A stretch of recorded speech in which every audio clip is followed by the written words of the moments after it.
আসসালামু আলাইকুম everyone, welcome back to my channel Ohida's cooking all. আজকে যে ভর্তা দিয়ে ভাত খাচ্ছি এটা হচ্ছে মৌলবি কচুর ভর্তা। রাজশাহীর মানুষরা এটাকে বলে মৌলবি কচু, আর নওগাঁতে বলে এটা আনাজি। এই ভর্তাটা অনেক লোভনীয় এবং খেতেও বেশ ভালো লাগে, এতটাই মজা গরম ভাতের সাথে। আপনারা একবার হলেও খেয়ে দেখবেন, ভর্তাটা খুবই ভালো।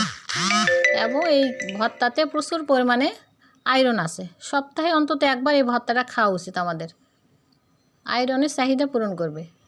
চলেন তাহলে দেখে নেওয়া যাক কীভাবে এই ভর্তাটা তৈরি করতে হয়। চলে আসলাম দুপুরের আয়োজনে। আজকে আমি দুপুরে তৈরি করব এই যে এই পাতাটা দেখতে পাচ্ছেন, এটার ভর্তা। বলেন তো এই পাতাটা কি, আপনারা কে কী নামে চেনেন এই পাতাটাকে? আমাদের নওগাঁ সাভারের অঞ্চলের মানুষেরা এটাকে বলে আনাজি, আনাজি পাতা। আর রাজশাহীতে শুনেছি সবাই বলে এটা মৌলবি কচু। আপনাদের এলাকায় কে কী নামে বলেন এটাকে একটু কমেন্টে জানাবেন। এখন এটাকে আমি ভর্তা করব। পাতাটাকে আমি প্রথমে কেটে নেব।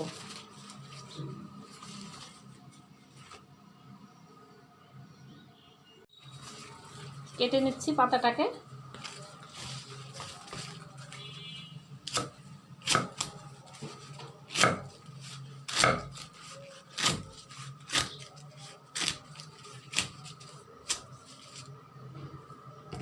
এই যে এভাবে করে কেটে নেব সব পাতা।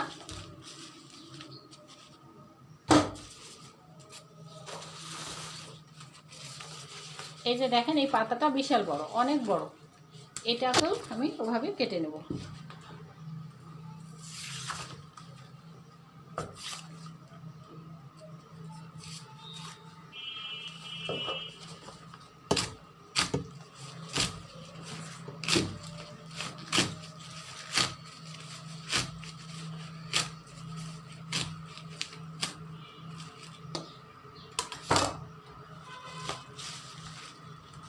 এই যে সব পাতাগুলোকে এভাবে কেটে নেব। এই যে রাজশাহী ভাষায় বলতেছি যে মৌলবি কচু, মৌলবি কচুটাকে আমি কেটে ধুয়ে নিয়েছি। নওগাঁ সাভারের ভাষায় বললে এটাকে বলা হয় আনাজি। আমি রাজশাহী ভাষায় বলতেছি মৌলবি কচু। মৌলবি কচুটাকে আমি এখন সিদ্ধ করে নেব।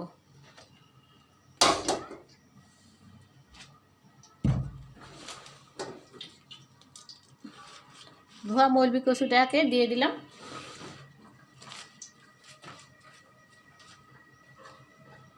এরপর এর মধ্যে আমি একটু দিয়ে দেবো পেঁয়াজ, একটু রসুন পরিমাণ মতো, আর কাঁচামরিচ পরিমাণ মতো 6-7টা দিয়েছি। আর 2 পিস মাছ দিয়ে দেবো। এই যে মাছ দুটাও একসঙ্গে সিদ্ধ করে নেব। দিয়ে দেবো লবণ স্বাদ মতো,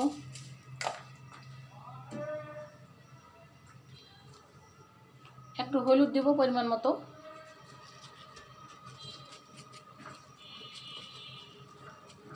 দেওয়ার পর একটু পানি দিলাম পরিমাণ মতো, দিয়ে এটাকে আমি ঢাকনা দিয়ে ঢেকে দেবো। ঢাকনা দিয়ে ঢেকে সিদ্ধ করে নেব।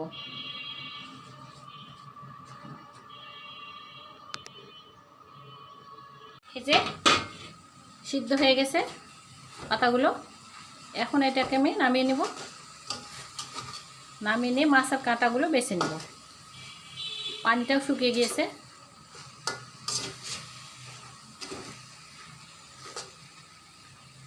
চুলা অফ করলাম। এখন আমি এটাকে নামিয়ে নেব। এই যে মাছগুলো ঠান্ডা হয়ে গেলে মাছটাকে বেছে নেব।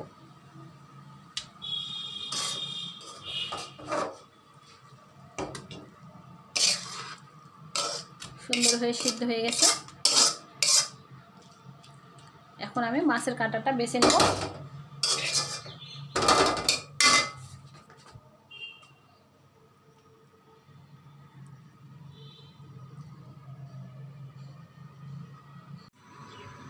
এই যে মাছের কাঁটা বেছে নিয়েছি। এখন আমি এগুলোকে বেটে নেব। তার আগে ভর্তার জন্য পেঁয়াজ মরিচ আর রসুন ভেজে নেব।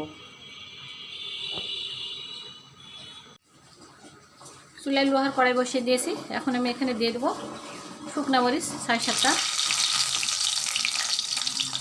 দিয়ে দেবো রসুন পরিমাণ মতো, আর দিয়ে দেবো পেঁয়াজ কুচি পরিমাণ মতো, পেঁয়াজ কুচি দিয়ে দিলাম। দিয়ে এখন এগুলোকে নেড়ে চেড়ে ভেজে নেব।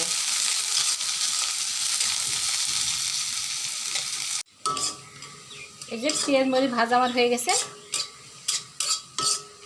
এখন আমি এটাকে তুলে নেব।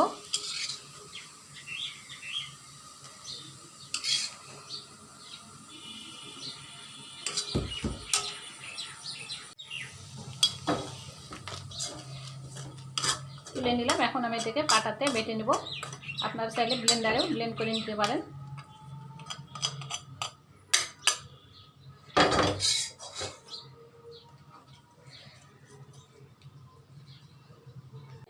ভর্তার জন্য আমার সব কিছু রেডি। শুকনো মরিচ ভেজে নিয়েছি, পেঁয়াজ রসুন, এদিকে মাছ ভেজে নিয়েছি, আর এদিকে মলবি কচু। এখন আমি পাটাতে এগুলোকে বেটে নেব।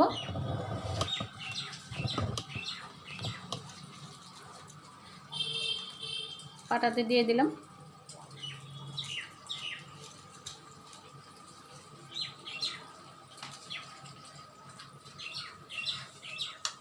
লবণ দিয়ে দেবো স্বাদ মতো। দেওয়ার পর এগুলোকে আমি বেটে নেব।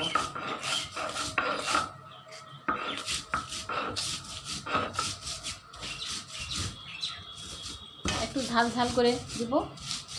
ভাতটা একটু ঝাল ঝালই ভালো লাগে, ঝাল লবণ কড়া করে। আপনারা আপনাদের স্বাদ মতো ভর্তাটা ঝাল লবণ দিয়ে নেবেন। আমি একটু ঝাল বেশি পছন্দ করি, সেজন্য আমি একটু ঝালটা বেশি পরিমাণে দিয়ে দিলাম।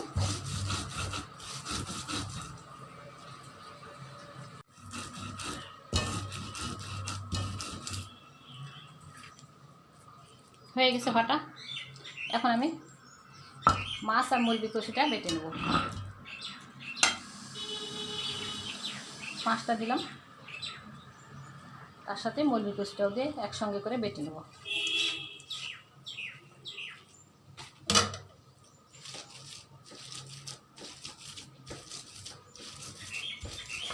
পাটার ভর্তাটা একটু বেশি ভালো হয়, ব্লেন্ডারি করলে একটু বেশি নরম নরম হয়, পাটাতে একটু আঠালো হয়। এই জন্য আমি পাটাতেই ভর্তাটা করে নিই।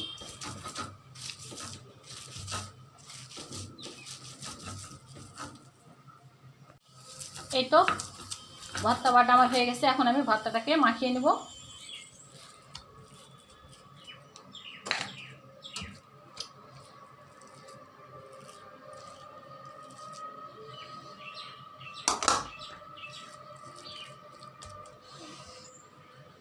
এই যে বাটা শুকনা মরিচ, রসুন, পেঁয়াজ, এর মধ্যে আমি এখন দিয়ে দেবো সরিষার তেল। সরিষার তেল দিয়ে দিলাম পরিমাণ মতো। দেওয়ার পর এটাকে আমি মাখিয়ে নেব ভর্তাটাকে।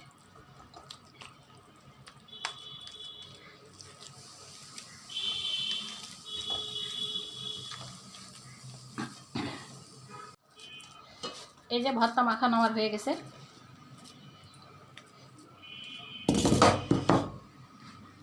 দেখলেন তো, খুব সহজে হয়ে গেল আমার মজাদার মৌলবি কচুর পাতার ভর্তা।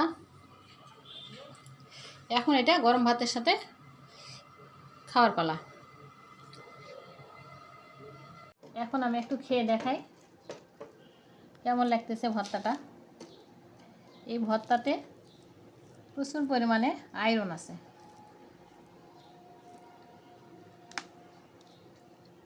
একটু মরিচ কামড় দিই, সেই স্বাদ, অনেক মজা লাগতেছে। আপনারা একবার হলেও খেয়ে দেখবেন ভর্তাটা। প্রচুর পরিমাণে আয়রন, সপ্তাহে অন্তত একবার করে খেয়ে দেখবেন, অসাধারণ। আজকের মতো এই পর্যন্ত। সকলে সুস্থ থাকবেন, ভালো থাকবেন। আর আমার ভিডিওটা যদি ভালো লাগে লাইক কমেন্ট শেয়ার করে পাশে থাকবেন। আসসালামু আলাইকুম।